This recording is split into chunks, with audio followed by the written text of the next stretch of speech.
नमस्कार। वीडियो की संख्या में देखते हैं इतिहास के अंतर्गत भारतीय इतिहास और भारतीय इतिहास में आधुनिक भारत का इतिहास इस लेक्चर में देखेंगे और यह लेक्चर प्रारंभिक परीक्षा NPT स्पेशल है और यह lecture based on mind map यानी GS वर्ड के एक महत्वपूर्ण notes based on mind map पर आधारित है। और यह लेक्चर देखें तो समीक्षा अधिकारी यानी उत्तर प्रदेश लोक सेवा आयोग द्वारा आयोजित आरओ एग्जाम 2023 के लिए अति महत्वपूर्ण साबित हो सकता है। साथ ही देखें तो उत्तर प्रदेश लोक सेवा आयोग द्वारा ही आयोजित अपर PT एग्जाम 2025, इसके अलावा SPSC के अंतर्गत देखें, राज्य लोक सेवा आयोग के अंतर्गत देखें तो BPSC, MPSC, JPSC, UKPSC, साथ ही संघ लोक सेवा आयोग यानी UPSC की परीक्षाओं के लिए UPTPLSC यानी अधीन सेवा चयन आयोग लखनऊ द्वारा आयोजित पेट 2025 के लिए, साथ ही शिक्षक भर्ती के लिए भी उनका महत्वपूर्ण साबित हो सकता है भारतीय इतिहास का। इसके अंतर्गत हम आधुनिक भारत के इतिहास का अवलोकन कर रहे हैं।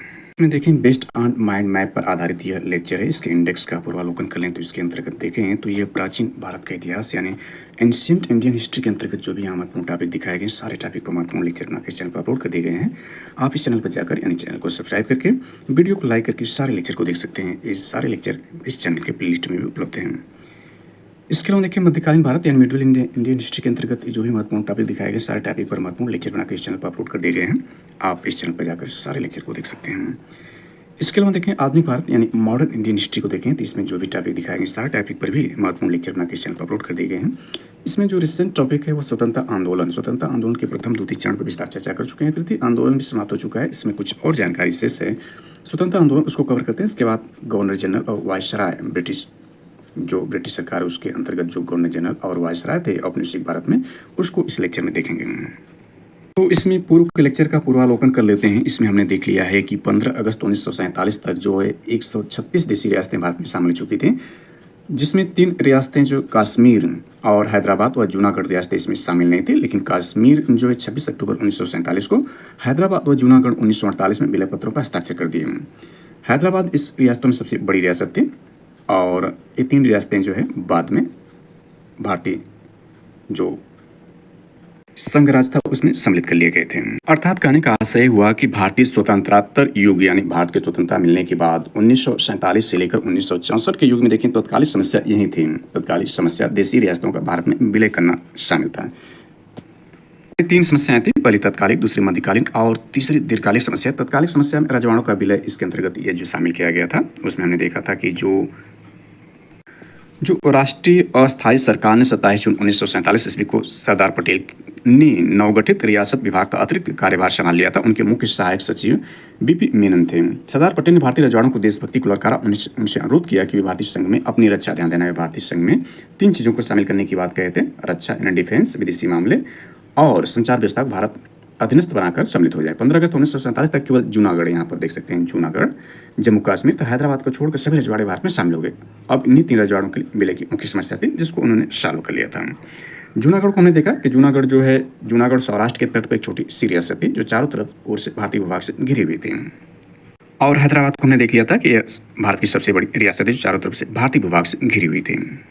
और जम्मू कश्मीर हमने देख लिया था कि कश्मीर रियासत की सीमा भारत और पाकिस्तान दोनों से मिलती थी। इसका शासक हरि सिंह एक हिंदू शासक था, जबकि राज्य की 75% जनता मुसलमान थे।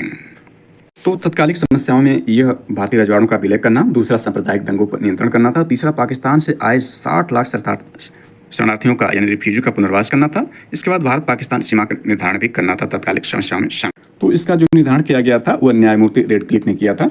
वह बहुत कम समय, केवल 6 सप्ताह में उसका निर्धारण कर दिया था। यानी भारत और पाकिस्तान के बीच जो निर्धारण रेखा, सीमा रेखा, वो रेडक्लिफ के नाम से जानी जाती है। ये न्यायमूर्ति रेडक्लिफ थे।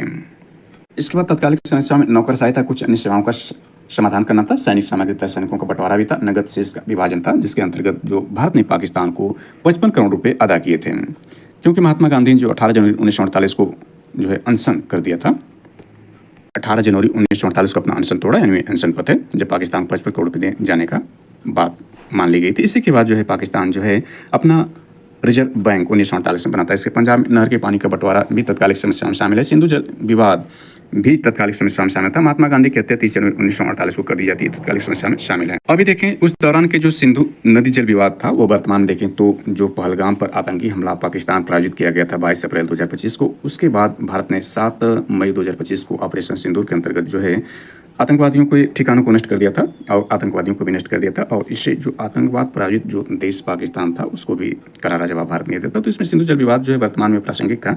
भारत ने इसके जो सिंधु जल की सहायक नदियाँ हैं उसके सारे नदियों के जल को रोक दिया था अपने क्षेत्र से। सिंधु नदी के देखें तो नीचे की तरफ 5 नदियां हैं, और उन 5 नदियों में जो सबसे महत्वपूर्ण नदी है वह चिनाब नदी है। चिनाब नदी से मिलकर जो 4 नदियां इसमें मिल जाती हैं। तो चिनाब नदी पर ही जो भारत पाकिस्तान के बीच जो है कई परियोजनाएं विवादित हैं, जिसमें दुलहस्ती जो परियोजना है सतलज नदी पर। इसके बाद चिनाब नदी पर देखें तो बलगहार परियोजना इसमें शामिल है। कहने का आशय हुआ कि चिनाब नदी के ऊपर इन उत्तर की तरफ से झेलम नदी आकर मिलती है, और नीचे से जो है वह रावी, सतलज और ब्यास नदियां जो है चिनाब नदी में मिलती हैं, और चिनाब नदी अंतर जो है सिंधु नदी में मिलकर के जो है अरब सागर में गिर जाती हैं। इसके बाद मध्यकालीन समस्या में भारतीय संविधान सभा के सिद्धांत का विकास, संविधान सभा का कार्यक्रम इत्यादि शामिल था।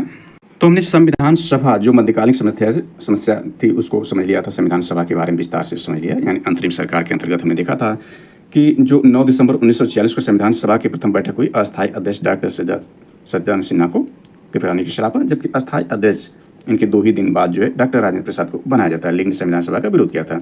मुस्लिम लीग सभा की प्रथम बैठक में शामिल नहीं हुई थी। तो ये सारी जानकारी पूर्व लेक्चर में देख चुके हैं, लेकिन इस मध्यकालीन समस्या पर थोड़ी सी और विस्तार चर्चा कर ले। तो संविधान सभा देखें तो संविधान सभा 2 वर्ष 11 माह 18 दिन तक संविधान सभा ने कार्य किया था। संविधान का निर्माण में जो लगा समय था 2 वर्ष 11 माह 18 दिन का लगा था।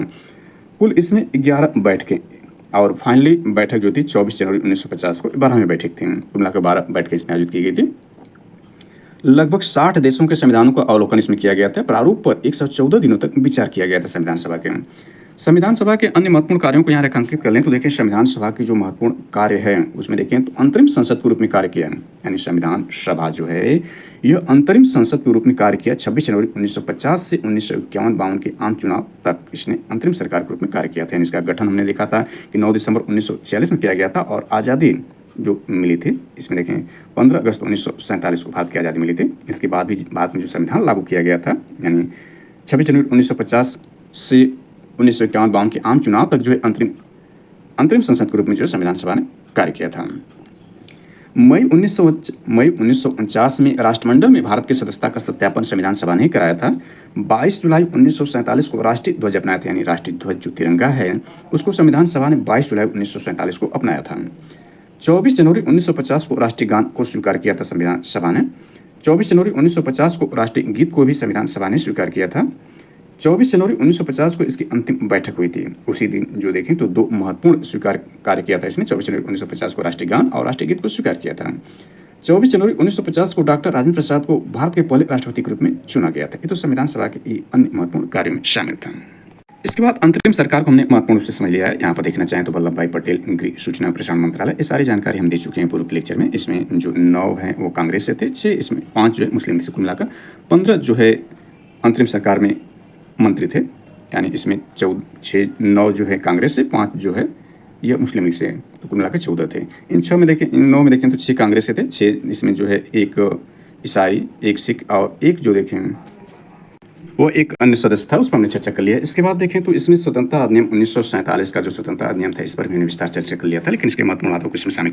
तो इसमें देखिए स्वतंत्रता अधिनियम 1947 द्वारा परिवर्तन किया हुआ था, यहाँ पर चर्चा कर लेते हैं। तो इसमें देखें संविधान सभा की स्थिति में 3 महत्वपूर्ण परिवर्तन किए गए। पहला, संप्रभु निकाय बनाया गया, यानी जो संविधान सभा था उसको 1947 का स्वतंत्रता अधिनियम जो ये था उसके द्वारा संविधान सभा क्या बनाया गया था, संप्रभु निकाय बनाया गया।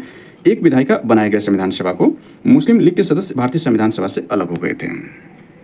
यहीं पर उद्देश्य प्रस्ताव को चर्चा कर लेते हैं। तो देखें 13 दिसंबर 1946 को इसकी प्रथम बैठक कब हुई थी? 13 दिसंबर 1946 को मुस्लिम लीग का बहिष्कार था पाकिस्तान की मांग को लेकर प्रथम बैठक में।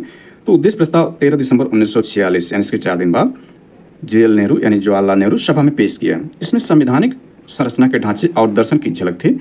इसमें 8 महत्वपूर्ण बातें की गई थी। 22 जनवरी 1946 को सर्वसम्मति से स्वीकार कर लिया गया था। संविधान के स्वरूप को काफी हद तक प्रभावित किया। इसके परिवर्तित रूप से संविधान की प्रस्तावना बनी थी। इसमें हमने यह भी देखा था कि माउंटबेटन योजना फरवरी 1947 के, जिसे 3 जून की योजना कहा जाता है। 3 जून योजना का मतलब है लॉर्ड माउंटबेटन ने भारत के बंटवारे की घोषणा की थी। 3 जून की योजना है। इस 3 जून की योजना को सर्वप्रथम देखें तो मुस्लिम लीग ने स्वीकार किया था 10 जून को, यानी इसके 7 दिन बाद जो है सर्वप्रथम मुस्लिम लीग ने स्वीकार कर लिया था।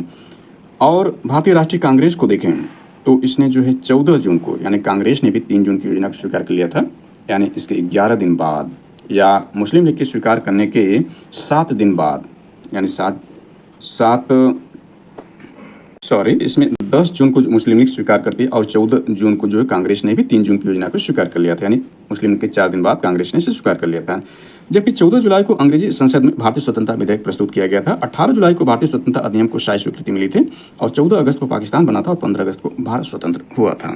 तो पूर्वावलोकन के अंतर्गत ये सारी जानकारी हम दे चुके हैं, लेकिन यहाँ पर आप देखना चाहें तो थोड़ी जानकारी और अतिरिक्त इसमें ऐड कर सकते हैं। इसमें कैबिनेट मिशन को देखा जा सकता है। इसके बाद 1945-46 के विद्रोह की प्रमुख घटनाओं को शामिल कर सकते हैं। आम चुनाव 1945 वेरी वेरी इंपॉर्टेंट, ये सारी जानकारी इसमें दी जा चुकी पूर्व के लेक्चर में। इसके बाद बेबल योजना 4 जून 1945, दिसाई लियाकत फार्मूला जनवरी 1945। इसके अलावा देखिए आंदोलन की प्रगति में विस्तार, यानी भारत छोड़ो आंदोलन 9 अगस्त 1942, यानी भारत छोड़ो आंदोलन 9 अगस्त 1942, इसको अगस्त क्रांति के नाम से भी जानते हैं। इस आंदोलन की प्रगति और प्रसार पर विस्तार से चर्चा कर लिया। इसके अलावा देखें तो क्रिप्स मिशन 1942 और व्यक्तिगत सत्याग्रह 1940-41 को हमने समझ लिया। इसके प्रथम और द्वितीय और तृतीय सत्याग्रह कौन थे, इसमें हम चर्चा कर चुके हैं। इसके बाद देखें पाकिस्तान प्रस्ताव 1940, अगस्त प्रस्ताव 1940 को भी हमने देख लिया है।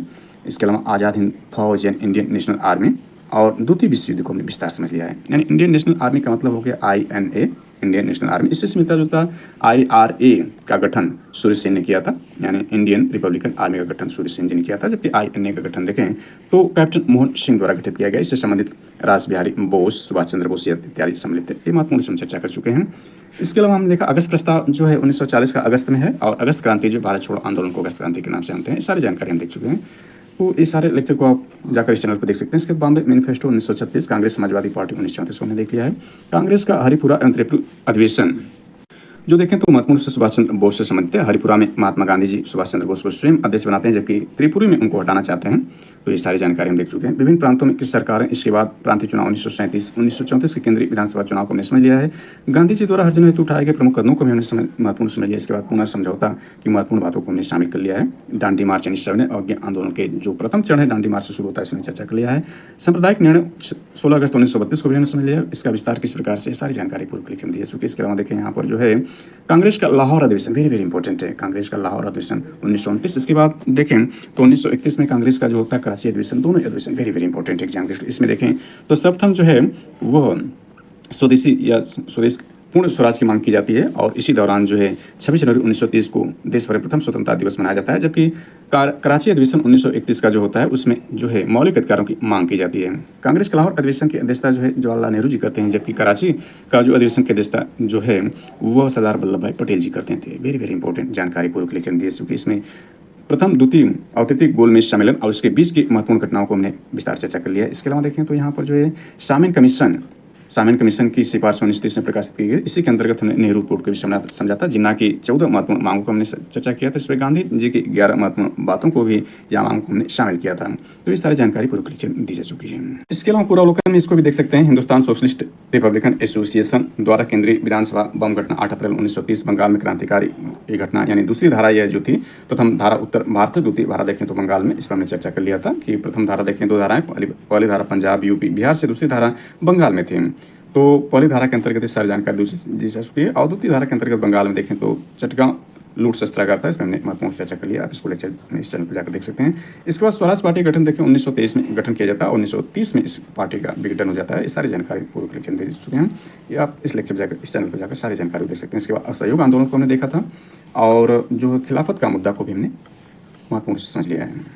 और इसमें देखें तो एक तात्कालिक समस्या के अंतर्गत हमने देखा था जो भारत में स्वतंत्रता के बाद जो दंगे होते हैं उसकी पृष्ठभूमि को हमने समझ लिया था। इसमें देखें लीग ने 16 अगस्त 1946 को प्रत्यक्ष कार्रवाई दिवस मनाया था। इससे प्रभावित क्षेत्र कलकत्ता, सिलहट, नोआखली, बिहार, त्रिपुरा और गढ़मुक्तेश्वर थे। इसके अंतर्गत हमने देखा था कि जो इसी में माउंटबेटन जो वायसराय था भारत में उस दौरान, यानी ये अंतिम अंग्रेजी जो वायसराय या गवर्नर जनरल था भारत में माउंटबेटन, जो 3 जून या विभाजन की योजना शामिल थे, उसने महात्मा गांधी को इसी दौरान 1 मैन बाउंड्री फोर्स कहा था। माउंटबेटन ने महात्मा गांधी को उपाधि थी। क्यों कहा था कि जो काम 50,000 हथियारबंद सिपाही नहीं कर सकते थे वो महात्मा गांधी जी ने कर दिखाया था। अब इसके अंतर्गत कुछ और अतिरिक्त जानकारी को इसमें ऐड कर लेते हैं। तो देखिए स्वतंत्रता आंदोलन से संबंधित प्रकाशित पत्र, यानी स्वतंत्रता आंदोलन से संबंधित प्रकाशित पत्र, पत्रिकाएं और पुस्तकों को शामिल कर लेते हैं। वेरी वेरी इंपॉर्टेंट एग्जाम दृष्टिकोण से। इसमें देखें तो पत्र पत्रिकाएं पुस्तकें लेखक और संपादक उसके कौन हैं? तो अभ्युदय लीडर हिंदुस्तान की जो लेखक या संपादक मदन मोहन मालवीय जी हैं, जो कि बनारस हिंदू विश्वविद्यालय के संस्थापक रहे हैं मदन मोहन मालवीय जी।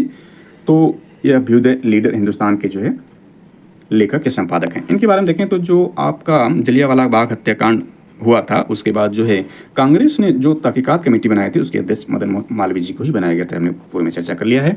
इसके बाद देखें तो इंडियन मिरर बोधनी के जो लेखक हैं या संपादक केशव चंद्र सेन जी हैं।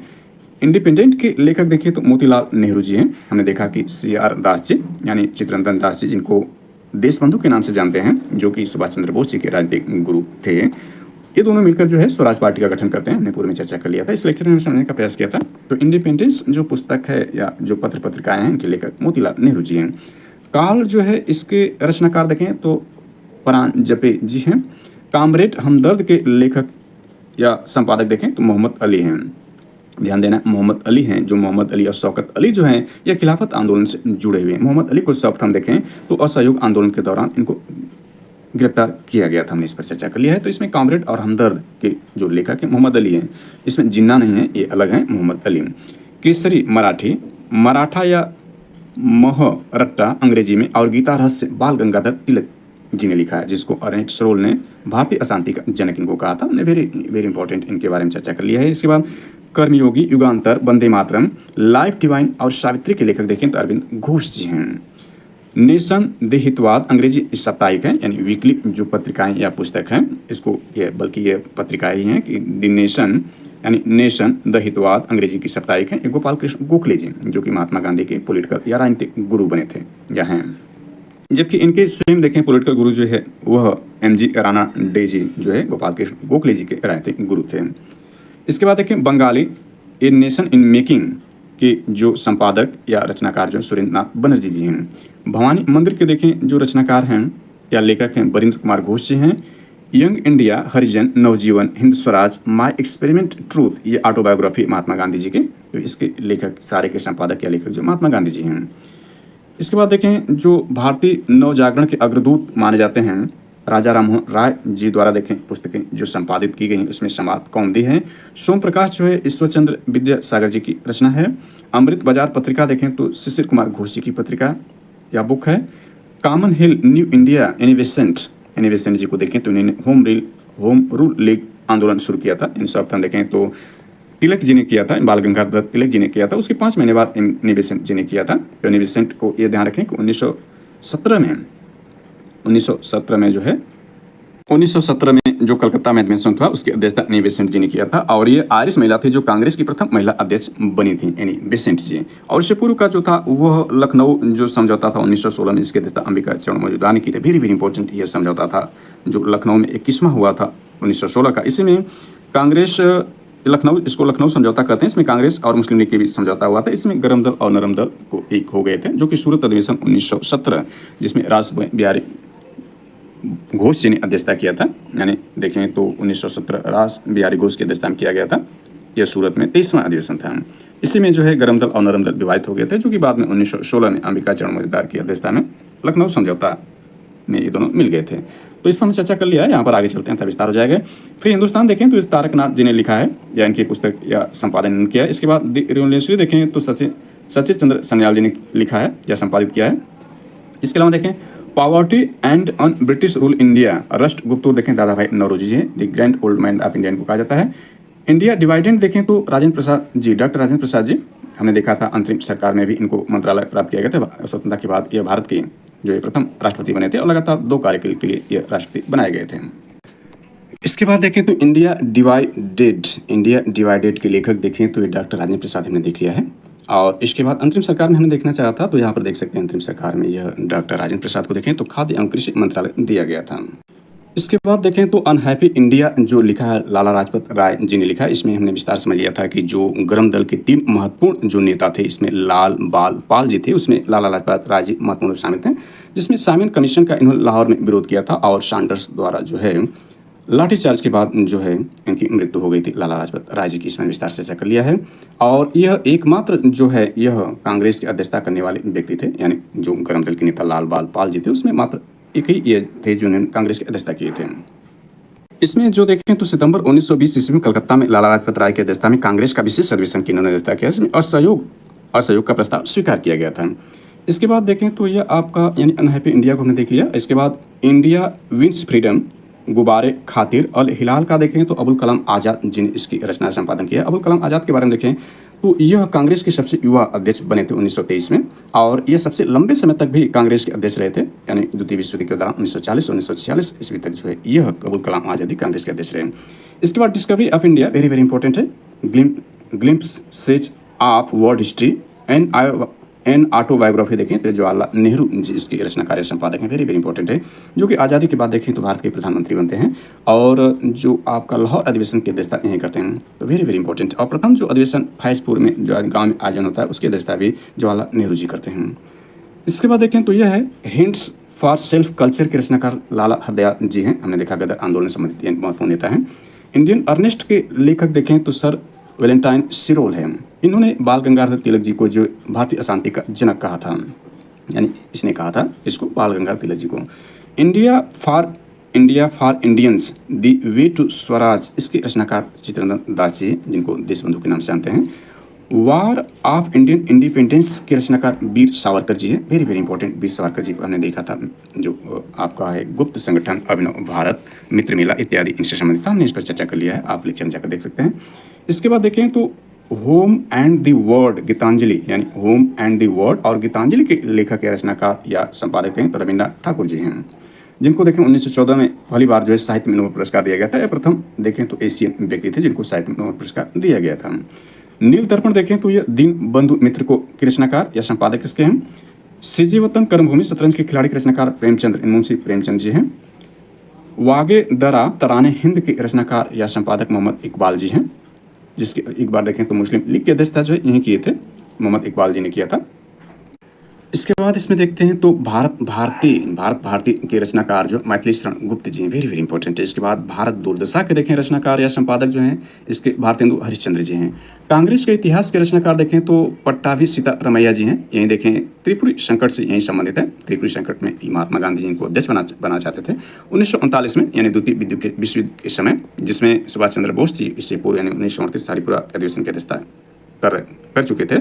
तो त्रिपुरी में भी जो है सुभाष चंद्र बोस अध्यक्ष बनना चाहते थे, क्योंकि वो उनका यह मानना था कि द्वितीय विश्व युद्ध के समय जो है कांग्रेस का अध्यक्ष कोई गर्म दल का ही व्यक्ति रहे, ताकि वे अपनी बात प्रबलता से अंग्रेजों को मनवा सकें या रख सकें। तो त्रिपुरी संकट से संबंधित ये पट्टे भी सीतारमैया जी थे जिनको महात्मा गांधी ने सपोर्ट किया था, परंतु सुभाष चंद्र बोस ने इनको हरा दिया था, सुभाष चंद्र बोस जी ने हरा दिया था। इसके बाद सत्यार्थ प्रकाश के रचनाकार देखें दयानंद सरस्वती जी हैं। इंडियन हिस्टोरिकल के रचनाकार Subhash Chandra Bose ji, very very important है, सुभाष चंद्र बोस जी को हमने समझ लिया था। आनंद मठ देवी चौधरानी के रचनाकार देखें तो बंकिम चंद्र चट्टोपाध्याय जी हैं। बंदी जीवन के सतीश चंद्र सन्याल जी रचनाकार या संपादक हैं। मेरा जीवन संघर्ष खेत मजदूर और हुंकार के रचनाकार स्वामी सजानंद स्वस्ति जी हैं। इसके बाद कांग्रेस के अधिवेशन को हालांकि पूर्व के लेक्चर में विस्तार समझ लिया, लेकिन यहाँ पर भी थोड़ी जानकारी ऐड कर लेते हैं। देखिए कांग्रेस के जो महत्वपूर्ण अधिवेशन देखें, पहला अधिवेशन 1885 में बंबई में, अन्य स्थान बंबई, इसके अध्यक्षता यानी प्रथम अध्यक्ष रमेश चंद्र बनर्जी जी ने किया था। इसमें 72 प्रतिनिधियों ने भाग लिया था। इसकी प्रमुख बातों को शामिल करें तो कांग्रेस का प्रथम अधिवेशन 28 से 31 दिसंबर 1885 ईस्वी तक बंबई के ग्वालिया टैंक स्थित गोकुलदास तेजपाल संस्कृत कॉलेज में हुआ था। प्रारंभ में इसका नाम भारतीय राष्ट्रीय संघ था। ध्यान देना है कि प्रारंभ इसका नाम क्या था, भारतीय राष्ट्रीय संघ था, परंतु दादा भाई नौरोजी के सुझाव पर यह बदलकर भारतीय राष्ट्रीय कांग्रेस कर दिया गया। प्रारंभ में यह पूना में होना था, किंतु प्लेग फैलने के कारण इसका स्थान बंबई कर दिया गया। कांग्रेस के इस प्रथम अधिवेशन में कुल 72 प्रतिनिधि शामिल थे, जिसमें से बंबई प्रेसिडेंसी से 38, मद्रास से 21, बंगाल से 3, उत्तर प्रदेश और अवध से 7, पंजाब से 3 प्रतिनिधि शामिल थे। इसमें ज्यादातर प्रतिनिधि वकील और पत्रकार थे। दूसरा अधिवेशन देखें तो दूसरा अधिवेशन 1886 में किया जाता है। यह स्थान कलकत्ता में है और इसके अध्यक्षता दादा भाई नौरोजी करते हैं। Grand old man of India के नाम जानते हैं दादा भाई नौरोजी जी दूसरे अधिवेशन की अध्यक्षता करते हैं। इसमें कांग्रेस के दूसरे अधिवेशन में 434 प्रतिनिधियों ने हिस्सा लिया था, तो यहाँ देख सकते हैं। और तीसरा अधिवेशन 1887 मद्रास में होता है। इसमें अध्यक्षता बदरुद्दीन तैयब करते हैं, प्रथम मुस्लिम अध्यक्ष हैं या प्रथम मुस्लिम अध्यक्ष बनते हैं। चौथा देखें 1888 में, very very important UP special के लिए, यह उस दौरान के इलाहाबाद यानी आज के जो प्रयागराज है वहाँ आयोजित किया जाता है। इसकी अध्यक्षता जॉर्ज यूल करता है और ये प्रथम अंग्रेज होता है जिस कांग्रेस की अध्यक्षता करता है। इसके बाद सारी जानकारी हम देख चुके हैं। देखें जो उत्तर प्रदेश में 9 अधिवेशन कराए गए थे कांग्रेस के, इसमें 3 देखें तो आज के प्रयागराज यानी इलाहाबाद में, 3 उत्तर प्रदेश की राजधानी लखनऊ में, 1 मेरठ में, 1 बनारस में और 1 कानपुर में, कुल मिलाकर 9 अधिवेशन उत्तर प्रदेश में आयोजित किए गए थे। तो इसमें जो महत्वपूर्ण उसको देखते हैं तो यहाँ पर देख सकते हैं कि 10वां 1894 मद्रास में आयोजित किया था। अल्फ्रेड बेबल इसकी अध्यक्षता करता, आयरिश व्यक्ति यह था। यहाँ देख सकते हैं दूसरा जो होता है यानी उत्तर प्रदेश में, ये इलाहाबाद में ही होता है। व्योमेश बनर्जी जी इसकी अध्यक्षता करते हैं 8वें अधिवेशन। व्योमेश बनर्जी यही हैं जो कि पहले अध्यक्षता करते हैं। यह जो है दूसरा अधिवेशन जो उत्तर प्रदेश में इलाहाबाद में ही दोबारा कराया जाता है, इसकी अध्यक्षता व्योमेश बनर्जी जी करते हैं। इसके बाद यहाँ देख सकते हैं 12वां 18 कलकत्ता में इसे रहीमतुल्ला सयानी जी इसकी अध्यक्षता करते हैं। इसमें पहली बार वंदे मातरम गाया जाता है। वंदे मातरम को हमने देख लिया था, वंदे मातरम जो है आनंद मठ से लिया गया है, आनंद मठ में वंदे मातरम, और इसकी रचनाकार बंकिम चंद्र चट्टोपाध्याय जी हैं। इसके बाद यहाँ देख सकते हैं ये 22वां, यह कांग्रेस का अधिवेशन देखें तो 22वां 1906 में कलकत्ता में आयोजित किया। इसकी अध्यक्षता भी दादा भाई नौरोजी जी करते हैं। पहली बार स्वराज शब्द का प्रयोग किया गया था इसमें। 23वां 1907 सूरत में डॉक्टर रासबिहारी घोष जी अध्यक्षता करते हैं। इसमें कांग्रेस का प्रथम विभाजन होता है। इसके बाद देखें तो 24वां 1918 में मद्रास में इसके आयोजन किया जाता है और इसके रासबिहारी घोष जी लगातार 2 बार इसकी अध्यक्षता करते हैं। इसमें कांग्रेस संविधान का निर्माण किया जाता है। इसके बाद देखें तो 27वां 1911 कलकत्ता में आयोजित किया जाता है। पंडित विशंधर इसकी अध्यक्षता करते हैं। पहली बार जनगण मन गाया जाता है। इसके बाद देखें 31वां 1915 में बम्बई में आयोजित किया जाता है। इसमें सर सचिंद्र प्रसन्न सिन्हा इसकी अध्यक्षता करते हैं। लॉर्ड वेलिंगटन ने, यानी जो लॉर्ड वेलिंगटन जो वायसराय था, उसने पार्टिसिपेट किया था इसमें। इसके बाद यहाँ देखें तो 32वां 1916 में लखनऊ में आयोजित किया जाता है। इसके अध्यक्षता अंबिका चरण मजुमदार जी करते हैं। प्रथम मुस्लिम लीग से इसमें समझौता, यानी मुस्लिम लीग समझौता हमने देख लिया था। इसी में जो है कांग्रेस यानी लखनऊ समझौता के नाम से जाना जाता है। इसमें कांग्रेस और मुस्लिम लीग के बीच समझौता होता है और जो 1907 में नरम दल और गरम दल बढ़ गए थे, इसी में जो है पुनः मिल जाते हैं। इसके बाद 33वां 1917 में कलकत्ता में आयोजित किया जाता है। श्रीमती एनी बेसेंट की अध्यक्षता करते हैं। प्रथम महिला अध्यक्ष होने का इनको गौरव प्राप्त है। विशेष अधिवेशन 1918 बम्बई में हसन इमाम करते हैं। कांग्रेस का दूसरा विभाजन होता है। इसके बाद 36वां 1920 नागपुर CV राघवाचार्य जी इसकी अध्यक्षता कांग्रेस संविधान में परिवर्तन इसमें किया जाता है। इसमें देखें तो विशेष अधिवेशन 1923 दिल्ली में अबुल कलाम आजाद जी का सबसे अध्यक्ष है बनते हैं। इसके बाद 40वां 1924 में बेलगांव महात्मा गांधी जी अध्यक्षता करते हैं। एकमात्र अधिवेशन की अध्यक्षता गांधी जी करते हैं। इसके बाद 31वां देखें 1925 कानपुर श्रीमती सरोजिनी नायडू प्रथम भारतीय महिला अध्यक्ष होने का इनको गौरव प्राप्त है। 42वां 1926 गुवाहाटी में S श्रीनिवास आयगर जी करते हैं। सदस्य होते खादी वस्त्र अनिवार्य कर दिया गया। 43वां 1927 मद्रास में डॉक्टर M.N. सार जी करते हैं। संपूर्ण स्वतंत्रता की मांग की जाती है। 44वां 1928 का 43वां वेरी इंपॉर्टेंट है। 43वां 1929 लाहौर अधिवेशन का नाम जानते हैं। इसमें जवाहरलाल नेहरू इसकी अध्यक्षता करते हैं। पूर्ण स्वराज की मांग की जाती है। इसके बाद 1931 में देखें तो 46वां कराची में सरदार वल्लभ भाई पटेल जी करते हैं। ये मौलिक अधिकार की मांग है। दोनों वेरी इंपॉर्टेंट हैं। इसके बाद देखें तो ये आपका है 91वां 1937 फैजपुर यानी जवाहरलाल नेहरू इसकी अध्यक्षता करते हैं। गाँव में प्रथम आयोजित किया जाता है। इसके बाद हमने देख लिया था जो ये आपका हरिपुरा और त्रिपुरी संकट जो है सुभाष चंद्र बोस से संबंधित है। वेरी इंपॉर्टेंट में चर्चा कर ली। इसके बाद 54वां जो रामगढ़ में अबुल कलाम आजाद जी करते हैं। सबसे लंबे समय तक रहते हैं, यानी 40 से लेकर 46 तक यहीं रहते हैं। 55वां 1946-47 मेरठ में आयोजित किया जाता है। उत्तर प्रदेश में आचार्य JB कृपलानी आजादी के समय यहीं अध्यक्ष रहते हैं। देखें आजादी के बाद यानी 56वां 1948 में जयपुर में श्री पट्टाभी सीतारामैया अध्यक्षता इसकी करते हैं और यहीं जो है त्रिपुरी संकट से संबंधित है। इसके बाद 57वां 1950 में नासिक में पुरुषोत्तम दास टंडन के अध्यक्ष रहते हैं। डॉक्टर राजेंद्र प्रसाद 1947 में दिल्ली में भी विशेष सदस्य के अध्यक्ष थे। अगली टॉपिक पर हम चर्चा जो करेंगे ब्रिटिश प्रशासन के विरुद्ध प्रमुख जनजातियों अन्य विद्रोह की चर्चा नेक्स्ट लेक्चर में की जाएगी।